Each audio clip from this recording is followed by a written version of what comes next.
In the headlines for this hour on VTV News, National Assembly discusses draft law on urban and rural planning. And efforts to facilitate import of materials for 500 kV Circuit 3 transmission line. In a warning, chaos in New Delhi after record-breaking rainfall.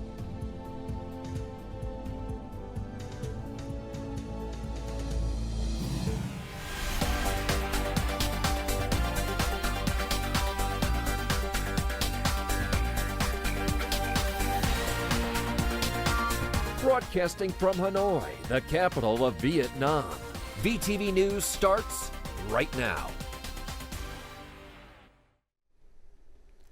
Hello, it's 8 a.m. local time in Hanoi, and you're watching VTV News. The National Assembly held a plenary session on Friday morning to discuss the draft law on urban and rural planning. More to follow. The draft law on urban and rural planning stipulates 6 conditions for adjusting planning at a macro level. Some deputies proposed adding more planning regulations based on localities' practical difficulties. Some participants suggested that the bill should clearly specify urban and rural planning levels. I propose that an independent provision be studied on conditions for planning adjustment investment projects. This would ensure strict yet flexible planning regulations and help remove practical difficulties. Earlier, the National Assembly passed the revised capital law and adopted a resolution on the investment policy of the North-South Expressway's western section. State President Tô Lâm received the outgoing ambassador of Colombia and Panama on June 28th. They came to bid farewell before ending their terms of office in Vietnam.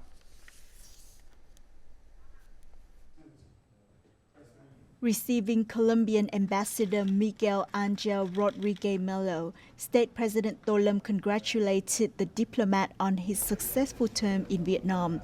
The state president thanked the Colombian government representatives for supporting Vietnam in bilateral activities and international forums, especially during the COVID-19 pandemic.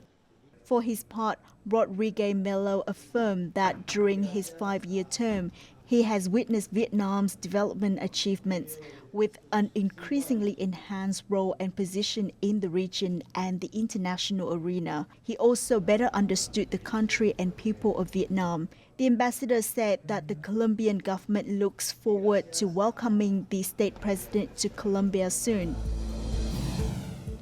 State President Tô Lâm, who received Panamanian Ambassador Eligio Alberto Salas, praised his contributions to strengthening and developing the traditional friendship and cooperation between the two countries. He hoped that the two sides would maintain existing dialogue and cooperation mechanisms, coordinate the second political consultation at the Deputy Foreign Minister level, and promote new consultation and cooperation mechanisms. The Panamanian ambassador thanked Vietnam for supporting Panama to become a non-permanent United Nations Security Council member. He affirmed that in that position, he will continue to promote friendship and cooperative relations between Panama and Vietnam. Prime Minister Phạm Minh Chính suggested that Hanoi must be the pioneer in national digital transformations, especially in implementing Project 06.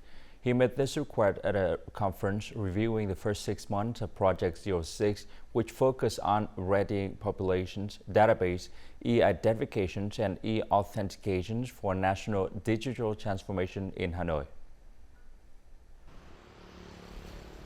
On behalf of the government, the Prime Minister respectfully thanked and acknowledged the contributions of State President Tô Lâm and Chief of the Party Central Committee Office Nguyễn Duy Ngọc to national digital transformation, particularly Project 06. The Prime Minister highly appreciated Hanoi's results in leading the project implementation. In particular, Hanoi is the first locality to authorize the settlement of more than 600 administrative procedures by the end of 2025. However, the Prime Minister highlighted shortcomings, such as the low rate of process records on digital platforms and the inadequate digital infrastructure. The government leader asked the city authority to focus on 5 goals in implementing Project 06, continue creating favorable conditions for people and businesses to easily access services and utilities, develop digital infrastructure and platforms, ensure network security, and safeguard personal data. Hanoi must pioneer the innovation and development of the digital economy and society.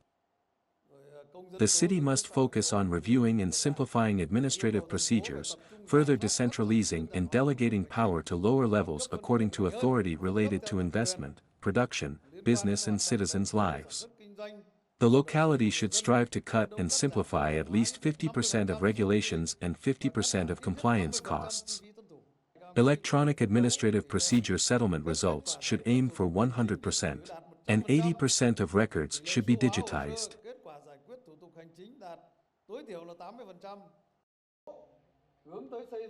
To promote national digital transformation, the Prime Minister requested ministries, branches and localities develop projects such as Project 06 and connect them with the government's Project 06. The Prime Minister also announced the operation of several Project 06 platforms and applications in the city. These include the Digital Citizen Platform, Hanoi City Electronic Health Record, the Electronic Health Book, and the Paperless Conference Platform. The National Assembly will consider and vote on the amendments in addition to the land law, the housing law, the real estate business law, and the law on credit institutions. Voters hope these laws will take effect soon and help address many existing issues. While residents generally agree with the relocation, their primary concern is the compensation price. Hopefully, the price will be determined based on market rates. People are now eagerly awaiting the law's implementation immediately upon its issuance. These land plots have been on sale since 2017. Some individuals have paid 50% of the contract value. However, the reality does not align with these expectations. I suspect fraudulent activity and have submitted applications to the relevant authorities. However, they responded that the investor had not been identified and the investment policy for this project had not been approved. Once the new law is implemented, it will prevent many people from being deceived, as it mandates the presence of infrastructure, amenities, and legal documentation before properties can be sold. The enactment of the amended land, real estate business, and housing laws is anticipated to address these issues. To alleviate practical bottlenecks, the government proposes advancing the effective date from January 1, 2025 to August 1, 2024. This legislation addresses numerous issues that require resolution, aiming to create a more transparent, fair, and higher quality market environment. Early implementation will provide government agencies with more tools and legal frameworks to address and alleviate current challenges. Currently, relevant agencies are finalizing guidelines for implementing the law. They are also reviewing transitional provisions in these 4 laws and provisions in other relevant legislation to establish appropriate implementation plans. The 500 kilovolt Circuit 3 transmission line project from Quang Trạch to Phô Noi is a national priority to boost power transmission capacity along the north-central axis. A critical aspect of this project is the procurement of materials and equipment, including imported items. As such, stakeholders have worked closely together to ensure the timely supply of these materials and equipment to guarantee the project's timeline. Package number 67 involves constructing the 500 kilovolt Circuit 3 transmission line section that passes through the Van Lam district in Hoi An province. The poles and foundations were completed before the schedule, and wire pulling is underway. The timely supply of materials is crucial for maintaining the project's progress. We have also aligned our staff with the material supply plan, ensuring no personnel disruptions. This coordination allows us to maintain steady progress on the project. The construction of the 500 kilovolt Circuit 3 transmission line requires importing numerous materials and equipment, including high voltage and ultra-high voltage primary equipment Spanning 9 provinces, the project entails a total investment of approximately $876 million and is now nearing completion. We measure the project's progress daily, or even by the hour. For instance, reducing the customs clearance time by a few days or more would significantly shorten the overall project timeline. The General Department of Customs has arranged customs officers' procedures 24/7, even during holidays, to handle customs and tax procedures for businesses. At the General Department, we have established a standing committee to resolve any problems related to equipment import for this project. To date, most of the essential materials have been imported. The foundations for over 1,000 columns have been cast, and more than 720 columns have been erected. Additionally, wire pulling has been completed for nearly 100 out of more than 500 anchor intervals. The project is scheduled for inspection and inauguration in July this year. The Vietnam Commodity Exchange MXV and Vietnam Rubber Industry Group VRG on Friday organized a conference to introduce and collect opinions on the launch of the rubber exchange. According to the Vietnam Commodity Exchange, the rubber exchange will operate using the following methods: price quotations and negotiated transactions in the form of spot contracts and future contracts. Rubber products will be quoted according to type and manufacturing enterprise, with an output of 500,000 tons per year. Vietnam Rubber Industry Group will participate in building the trading floor, consulting, inspecting, and standardizing product quality. In the third quarter, the parties will complete working on procedures, regulations, and the pilot operations of such items as listing and trading products. In the fourth quarter of this year, rubber is expected to be officially listed on and traded on the exchange.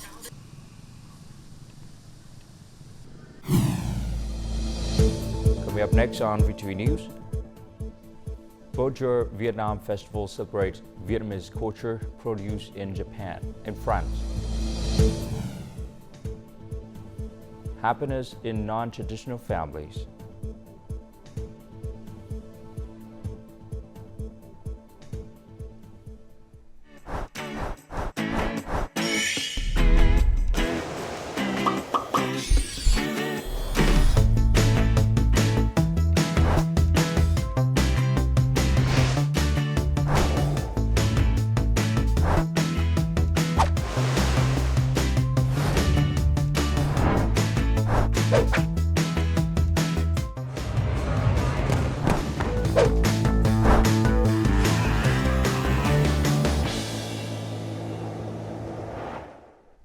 Quảng Bình Provincial Police have detained Trần Nhật Minh, who resigned in Đồng Hới City, Quảng Bình Province, for illegally transporting and dealing drugs.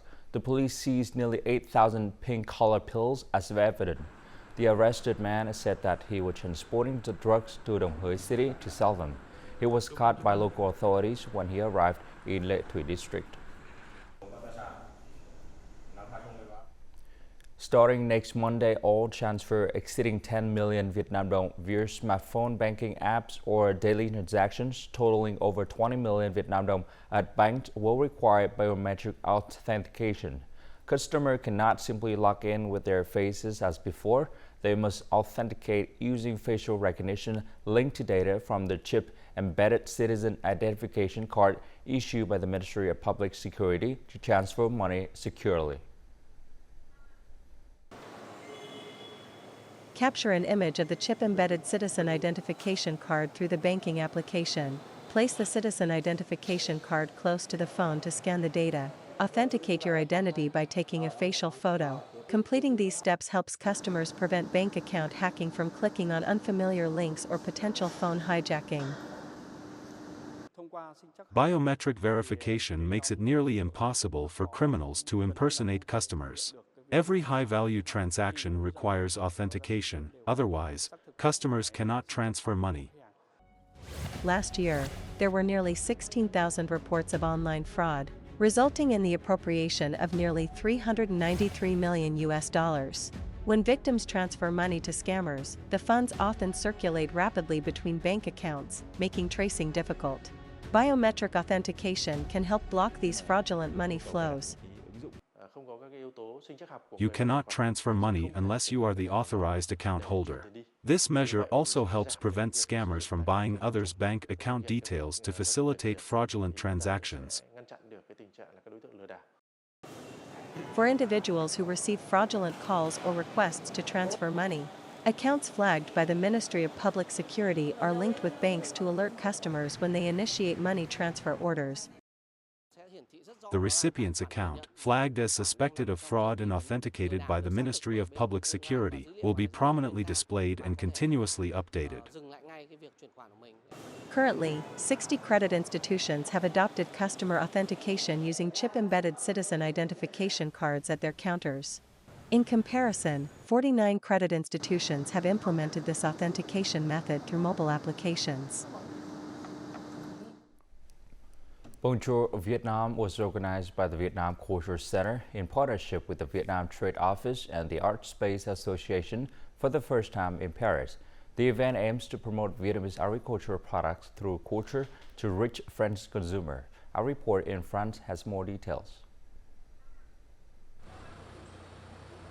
Despite being the inaugural event, Bonjour Vietnam Festival has captured the attention of the Vietnamese business community in France and those interested in Vietnamese tourism culture and agricultural products. Diverse artistic activities, such as photo exhibitions and documentary screenings, were held to portray the beauty of Vietnamese cuisine and tea art to visitors.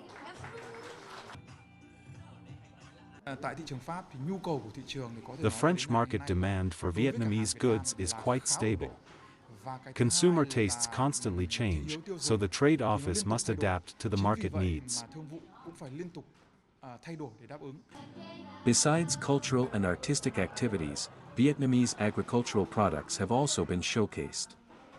This year, Vietnamese lychee exports boomed in France, with nearly 20 tons of lychees entering the market.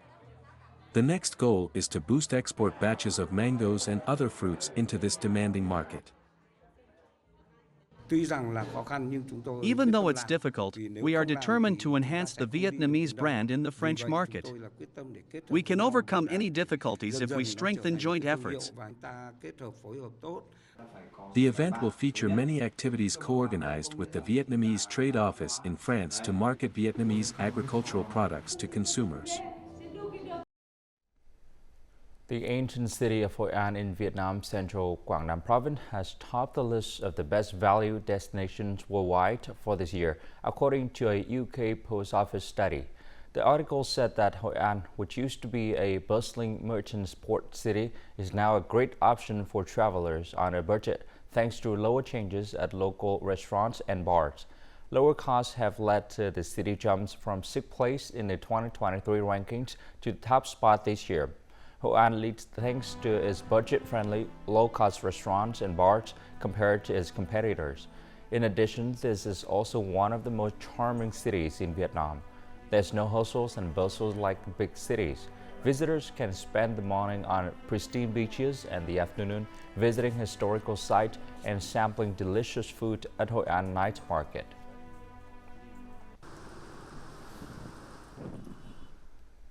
Building warm homes, spreading love is the theme of Vietnamese Family Day on June 28th this year. Previously, a family often included 3 or more generations living together. However, in modern society, family models in Vietnam have become more diverse, such as multi-nationality families, multi-ethnic families, or single-parent families. On Friday, non-traditional family models still face many devotees and social prejudice, but each has fostered its own happiness.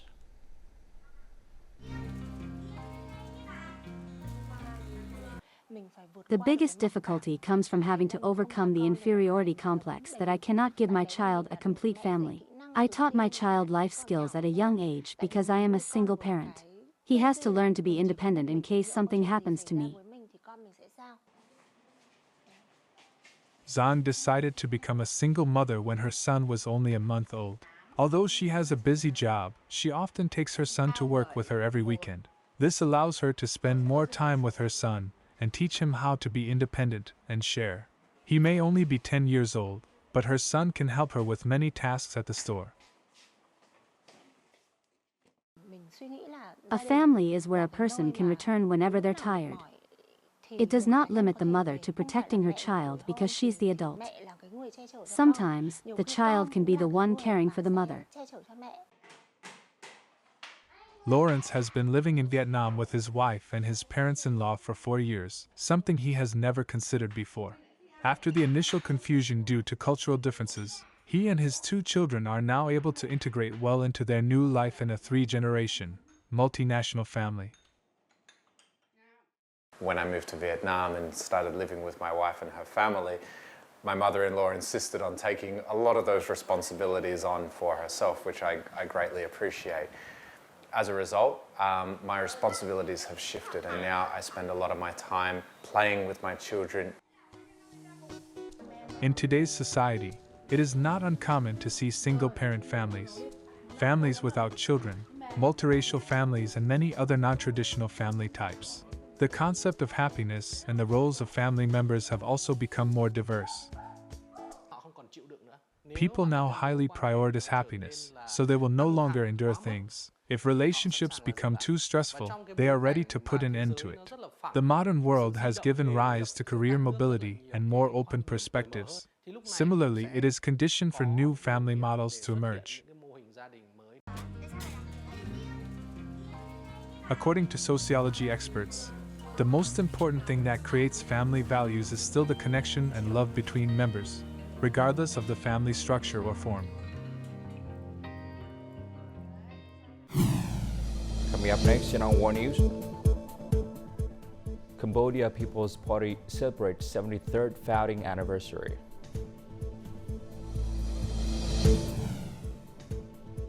And chaos in New Delhi after record-breaking rainfall.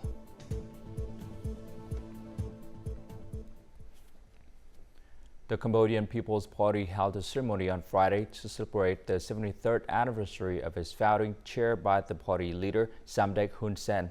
The Cambodian People's Party, formerly known as the Cambodian People's Revolutionary Party, was born from the movement to liberate the nation from colonialism.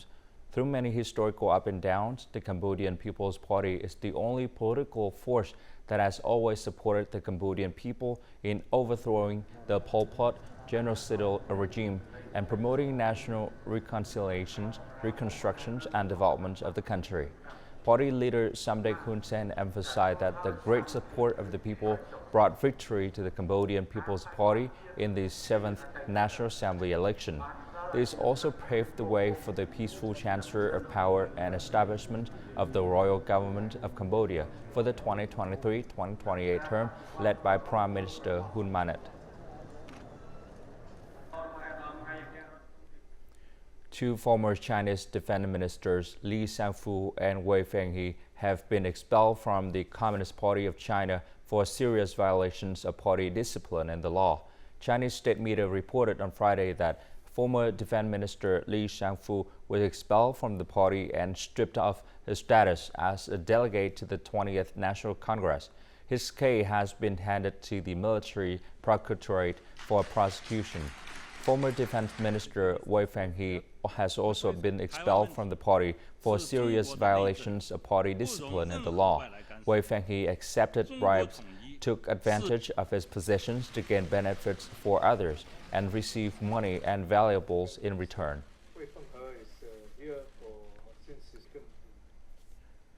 The number of days reaching a sizzling 35 degrees Celsius has risen by 52% in 20 of the world's largest capitals over the past 30 days. That was reported in a study released on Friday by the London-based International Institute for Environment and Development. The report highlights a growing threat of extreme heat in the world's 20 most populous capitals, home to more than 300 million people. The researchers found that from 2014 to 2023, nearly 6,500 days were recorded with temperatures of 35 degrees Celsius or higher in the 20 cities. Meanwhile, there were 4,755 days between 1994 and 2003, when Asian cities, which account for half of the world's most populous capital, saw the highest temperature increases. In Saudi Arabia, climate change is identified as the cause of temperatures increasing by 2.5 degrees Celsius. Extreme heat has caused more than 1,300 deaths during this year's Haji pilgrimage. A torrential downpour caused chaos in the Indian capital, New Delhi, on Friday. The city received record-breaking rainfall in just 24 hours, surpassing the city average for the entire month of June. Metro services were affected and traffic snags were reported from several parts of the city. The heavy rains caused a fatal airport roof collapse, disrupted flights, closed a metro station, blocked underpasses, and led to massive traffic jams, turning the cities relieved from the heat into chaos. My regular commute to Carol Bagh usually takes 45 minutes, but today, it has been an hour and 45 minutes already because of the heavy traffic jam on roads. There is severe waterlogging in several areas and people's cars have broken down. It was raining very heavily, and I was driving at a slow speed behind a truck. Suddenly a truck rammed my car from behind and I hit the truck in front of me. The Indian capital of 20 million people has not recorded so much rain in the entire month of June, at least in the last 15 years. In Delhi, between 2:30 a.m. and 5:30 a.m. today, the maximum rainfall recorded has been 228 millimeters from our Safdarjung Observatory, and other observatories in Delhi have also reported extremely heavy rainfall. This is a 266% departure from normal, according to the Indian Meteorological Department. On Friday, in 3 hours alone, areas from the Delhi airport got 148.5 millimeters of rain, compared with 101.7 millimeters for all of June last year. Experts say India needs to dig more lakes and ponds to store the water from heavy rain to prevent massive water shortages in places like Delhi and Bengaluru. And now let's continue with the weather forecast.